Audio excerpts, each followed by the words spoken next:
Good afternoon, children. As you know, we are discussing a very important chapter that's called the chemical kinetics. ठीक है, इसमें हमने order of the reaction देख लिया है, molecularity वगैरह देख लिया है. ठीक है, अब हम आते हैं इंटीग्रेटेड रेट इक्वेशंस पे. डिफरेंशियल रेट इक्वेशन देख लिया है, क्या क्या फैक्टर जो है रेट इक्वेशन को जो है वो इन्फ्लुएंस करते हैं, वो भी देख लिया है. ठीक है, अब हम बात करते हैं इंटीग्रेटेड रेट इक्वेशन. बच्चों एक चीज़ तो क्लियर है, हम ये देख चुके हैं कि जो कंसंट्रेशन होता है, ठीक है, जो कंसंट्रेशन का डिपेंडेंस होता है रेट ऑफ रिएक्शन पे, उसको हम लोग डिफरेंशियल रेट इक्वेशन कहते हैं. But you know it is not always convenient to determine the instantaneous rate. ठीक है, why? Because at as it is measured by the determination of the slope of the tangent, और वो भी point T पे, है ना, और वो जो है टाइम प्लॉट के साथ करते हैं, तो क्या होता है वो, it is making it difficult to determine the rate law, है ना. उसमें क्या होता है कि इस तरीके से बहुत ज़्यादा कन्वीनियंट नहीं होता, इसलिए हम क्या करते हैं तो इसके इस डिफ़िकल्टी को अवॉइड करने के लिए हम बेसिकली क्या करते हैं, हम डिफरेंशियल रेट इक्वेशन को इंटीग्रेट कर देते हैं. ठीक है, तो इससे हमको एक रिलेशन मिल जाता है, ठीक है, जो एक्सपेरिमेंट डाटा को डायरेक्टली मेजर कर सकता है. दैट इज़ द कंसंट्रेशन जो होता है डिफरेंट टाइम पे और रेट कांस्टेंट पे, उसको हम अच्छे से मेजर कर सकते हैं. ठीक है, so the integrated rate equations are different for the reactions of different reaction orders. अलग अलग रिएक्शन ऑर्डर्स के लिए जो इंटीग्रेटेड रेट इक्वेशन होती है वो अलग अलग होते हैं. इंटीग्रेटेड रेट इक्वेशंस है क्या? बेसिकली इंटीग्रेटेड रेट इक्वेशन वही है जो डिफरेंशियल रेट इक्वेशन, बस उसको इंटीग्रेट कर देंगे तो आपकी इंटीग्रेटेड रेट इक्वेशन आ जाएगी. ठीक है, जो भी हम ऊपर पढ़ चुके हैं डिफरेंशियल वाली. तो हम बात करेंगे यहाँ पे, हम सिर्फ जीरो ऑर्डर रिएक्शन और फर्स्ट ऑर्डर रिएक्शन देखेंगे. तो आइए देखते हैं जीरो ऑर्डर रिएक्शन को कैसे हम इंटीग्रेटेड रेट रिएक्शन निकालते हैं.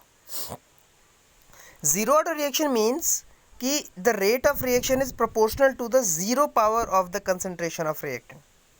जीरो ऑर्डर रिएक्शन का मतलब क्या है?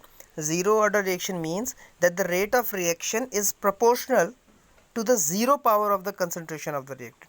ठीक है, अब जैसे आप एक रिएक्शन देखते हैं, reactant is giving the product, you know this rate is equal to what? minus dr upon dt is equal to kr to the power 0, है ना, क्योंकि जीरो ऑर्डर की बात कर रहे हैं. Any quantity raise to power 0 क्या होगी? यूनिटी होगी. तो r rate is equal to क्या हो जाएगा? Minus D R upon D T is equal to k into what? 1. यानी हम unity r to the power 0 को हम यूनिटी 1 मांग रहे हैं, 1 लिख लिया. अब इसको इधर लेकर के आएंगे तो क्या हो जाएगा? D r is equal to minus के डी टी. ठीक है, अब हम इन दोनों साइड्स को इंटीग्रेट करेंगे. वेन वी इंटीग्रेटिंग, यहाँ पे क्या हो जाएगा? Are is equal to minus के टी प्लस आई. आई क्या है? Constant of integration. अब t इज इक्वल टू 0 पर देखो, जो कंसंट्रेशन है रिएक्टेंट का, r इज इक्वल टू हो जाएगा r0 के बराबर, जहाँ पे r0 क्या है? इनिशियल कंसंट्रेशन है रिएक्टेंट का. ठीक है, अब इस चीज़ को, यानी जो r is equal to are naught दिया हुआ है, इसको हम 4.5 जो इक्वेशन है उसमें सब्स्टिट्यूट कर देंगे. तो ये r की जगह r नॉट हो जाएगा, इज इक्वल टू माइनस के, और t की जगह 0 हो जाएगा, प्लस i. तो r नॉट की वैल्यू कितनी, यानी इनिशियल जो कंसंट्रेशन था आपका रिएक्टेंट का, उसकी वैल्यू कितनी हो जाएगी? i. वो यानी वो i के बराबर हो जाएगा. ठीक है, अब अगर हम वैल्यू को सब्स्टिट्यूट करते हैं, substituting the value of i in the equation 4.5, what you will get concentration, initial concentration, sorry, concentration of reactant is equal to minus के टी प्लस इनिशियल कंसंट्रेशन. तो अब हम क्या करेंगे, इस जो इक्वेशन आपकी 4.6, इसको हम क्या करेंगे? स्टैंडर्ड जो आपकी स्ट्रेट लाइन जो इक्वेशन है उससे कंपेयर करेंगे, यानी क्या? y is equal to M X plus C, इसके साथ कंपेयर करेंगे, और इसको जब प्लॉट करेंगे r को t के अगेंस्ट, तो हमें एक स्ट्रेट लाइन मिलेगी जिसका स्लोप कितना होगा बच्चों? देखो, माइनस के. ठीक है, और इसका जो इंटरसेप्ट होगा वो कितना हो जाएगा? इनिशियल जो रिएक्टेंट का कंसंट्रेशन होगा r नॉट के बराबर.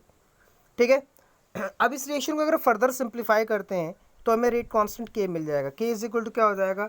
Initial rate concentration minus what? Concentration of reactant upon t.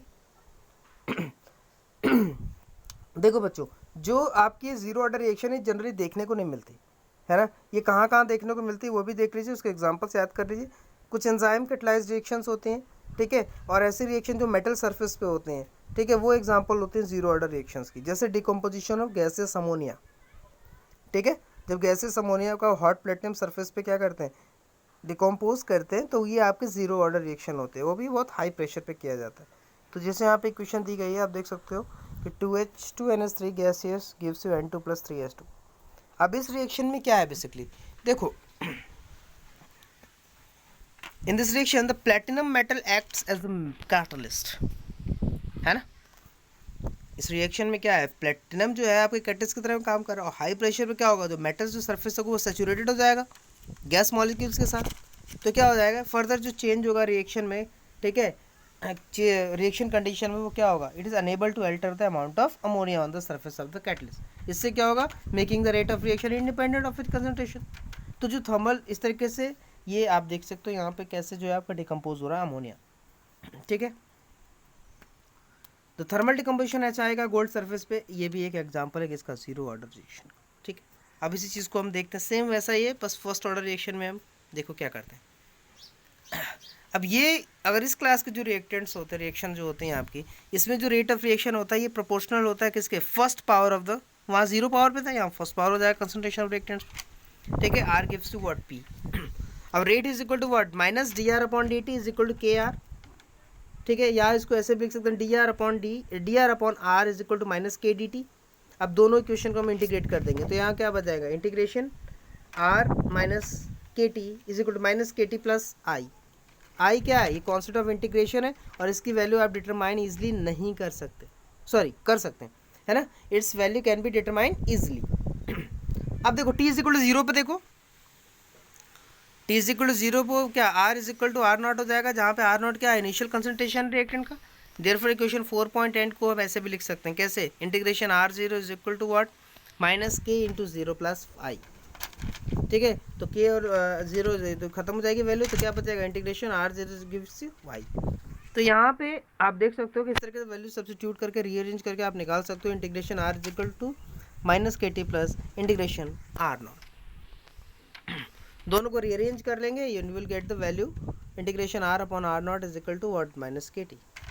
या हम के की जगह क्या लिख सकते हैं, 1/t लिख सकते हैं, तो it is i integration are not upon r. 4.10 question बहुत इंपॉर्टेंट है, ठीक है। अब देखो, अब T1 और T2 पे देख लेते हैं, ठीक है। अगर टाइम T1 की बात करेंगे तो T की जगह T1 हो जाएगा, ठीक है। Integration R1 gives you what, minus के T1 plus integration R not. और तब टाइम T2 की बात हो जाएगी तो क्या हो जाएगा, IN R2 is equal to what, minus के2 प्लस इंटीग्रेशन R0, जहाँ पे R1 और R2 क्या है, ये कंसंट्रेशन है रिएक्टेंट के टाइम T1 और T2 पे। अब अगर आप देखो 4.11 को हम 4.12 इक्वेशन से सब्ट्रैक्ट कर दें, ठीक है, then what you will getting, you are getting integration r1 minus integration r2 gives you minus kt1 minus bracket में माइनस k2। इसको हम रीअरेंज वगैरह जब कर लेंगे तो you will get this value, that is important one, it is k is equal to 1 upon t2 minus t1 integration r1 upon r2। इसको rearrange करके आप ऐसे भी लिख सकते हो, integration r upon r0 is equal to minus kt, ठीक है। वैल्यूज इंपॉर्टेंट है कि आप इस क्वेश्चन को याद रखें, क्योंकि जब आप सॉल्व करेंगे तो मैं इसको फाइनल लेके आऊँगा। देखो दोनों का एंटी लॉग ले लेंगे दोनों साइड में, तो ये हो जाएगा are is equal to are naught E minus के टी। अब आप 4.9 इक्वेशन को जब आप M X Y is equal to M X plus C के साथ प्लॉट करेंगे, definitely will get a straight line जिसमें स्लोप आपका माइनस के होगा, और इंटरसेप्ट यहाँ पे क्या हो जाएगा, इंटीग्रेटेड R0। ये बहुत फेमस है इक्वेशन 4.15। यहाँ पे क्या है, जो फर्स्ट ऑर्डर रेट रिएक्शन है इसको ऐसे भी लिख सकते हैं, k is equal to 2.303 upon t log r not upon r. बहुत इंपॉर्टेंट रिएक्शन है बच्चों ये, ठीक है। या इसको ऐसे भी लिख सकते हैं, log r not upon are is equal to k t upon 2.303, ठीक है। Now if you plot a graph between log this and versus t, ठीक है, तो स्लोप यहाँ पे कितना हो जाएगा, के अपॉन 2.303 होगा, ठीक है। हाइड्रोजनेशन ऑफ इथेन आपका फर्स्ट ऑर्डर रिएक्शन का क्या है, एग्जाम्पल है। जितने भी natural artificial radioactive decay होते हैं वो सब के सब अनस्टेबल न्यूक्लियाई के होते हैं, और वो सब फर्स्ट ऑर्डर काइनेटिक्स के होते हैं, ठीक है।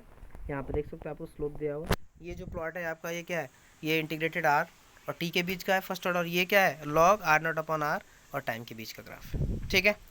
डिकम्पोजिशन ऑफ N2O5 या N2O, ये भी क्या है, फर्स्ट ऑर्डर रिएक्शंस के एग्जाम्पल्स, ठीक है।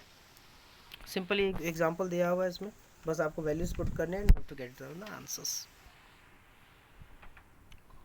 अब एक typical first order gas phase reaction देखते हैं। ए गैसेस फेज में है, gives you B in a gases phase plus C in a gaseous phase. यहाँ पे अगर P1 इनिशियल प्रेशर है ए का, और PT जो है टोटल प्रेशर है, ठीक है। तो जो इंटीग्रेटेड रेट इक्वेशन हो गया ऐसे रिएक्शन के लिए, उसको क्या लिख सकते हैं, total pressure is equal two gives you what, PA plus PB plus PC। अब यहाँ पे PA PB और PC क्या है, पार्शियल प्रेशर है A B और C के, है ना। और अगर मान लें हम कि X ATM be the decrease in the pressure of A. अगर मान लें कि एक्स ATM डिक्रीज हो रहा है टाइम टी पे, तो 1 mole each B and C being form, 1 mole बनेगा उसका। तो सेम जो हम पढ़ चुके हैं, आपका आप पहले पढ़ चुकी इस चीज़ को कैसे सॉल्व करते हैं। तो जो इंक्रीज इन प्रेशर होगा बी और सी का विल ऑल्सो भी क्या हो जाएगा, एक्स ATM। सिंपली आप देख लो, A gives B plus C, T is equal to 0 पे आप देख सकते हो कितना है प्रेशर पी आई, और इन दोनों का 0 0 है। Time is equal to t पे क्या हो जाएगा p i minus x, atmosphere इनका एक्स और एक्स, इसको लेकर के आप क्या कर देंगे, जहाँ पे पी आपका इनिशियल वैल्यूज पुट कर देंगे, p t is equal to अभी हमने पढ़ा था p A plus p B plus p C, you will get the value and get out the equation. It is equal to what 2.303 upon t log p i upon 2 p i in minus p t. तो इस तरीके से आप यहाँ से इसके भी आप क्वेश्चंस निकाल सकते हैं गैसेस फेज में भी इंस्टेंटेनियस लगा करके इंटीग्रेटेड इक्वेशन। देखो सेम क्वेश्चन यहाँ पे दिया हुआ है, इन्होंने एक इक्वेशन दी है, टाइम दे दिया है, ठीक है, रेट कांस्टेंट आपको निकालना है। Simply write the equation, t is equal 0 पे आप वैल्यूज रखोगे, t at t time t पे भी इक्विलिब्रियम पे भी रखोगे, और फिर p t is equal to क्या, सबके वैल्यूज को प्रेशर को ऐड कर दो, गेट द आंसर्स। ठीक है, चलिए अब आते हैं half life of a reaction, important है। देखो हाफ लाइफ क्या होती है किसी भी रिएक्शन की, the half life of a reaction is the time in which the concentration of a reactant is reduced to 1/2 its initial point। ठीक है, यानी किसी भी रिएक्शन की हाफ लाइफ वो टाइम होता है, ठीक है, जिसमें रिएक्टेंट का कंसंट्रेशन रिड्यूस होके इनिशियल कंसंट्रेशन का हाफ रह जाता है। इसको हम टी हाफ से रिप्रेजेंट करते हैं।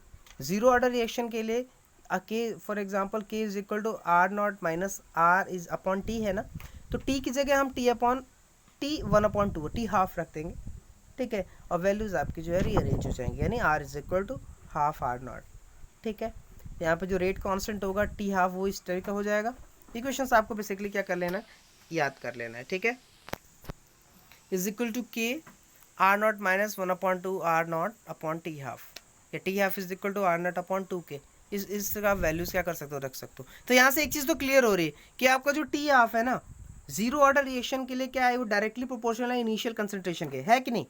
आर नॉट आपका इनिशियल करंट, तो ये डायरेक्टली प्रोपोर्शनल हो रहा है इनिशियल कंसंट्रेशन के रिएक्टेंट के, और इनवर्सली प्रोपोर्शनल है किसके, रेट कांस्टेंट के। तो ये बड़ी एक इंपॉर्टेंट चीज़। ठीक है, फर्स्ट ऑर्डर रिएक्शन के लिए देखते हैं, इस तरीके से आप रीअरेंज कर लेंगे, लास्ट में इसका हम देखते हैं कि क्या आता है। ये चीज़ बहुत इंपॉर्टेंट है। 4.17 क्या आता है, t half is equal to 0.693 upon k, ये निकल के आता है रीअरेंज करने के बाद। तो देखते हैं ये है क्या। It can be seen that for a first order reaction जो हाफ लाइफ पीरियड होता है वो कांस्टेंट है। देख रहे हो आप, देखो इसकी वैल्यू आ गई 0.6 नहीं, कांस्टेंट है। ठीक है, that is it is independent of initial, यानी फर्स्ट ऑर्डर रिएक्शन के लिए आपका जो हाफ लाइफ होगा वो क्या होगा, कॉन्सेंट्रेशन के इंडिपेंडेंट होगा, उस इनिशियल कंसंट्रेशन पर डिपेंड नहीं करेगा, है ना। So the half life of first order reaction is readily calculated from rate constant and vice versa. तो आप रेट कांस्टेंट से निकाल सकते हो। ठीक है, क्योंकि भैया ऊपर तो क्या है, इनिशियल रेट कंसंट्रेशन तो है नहीं, क्योंकि उस पर डिपेंड नहीं करता।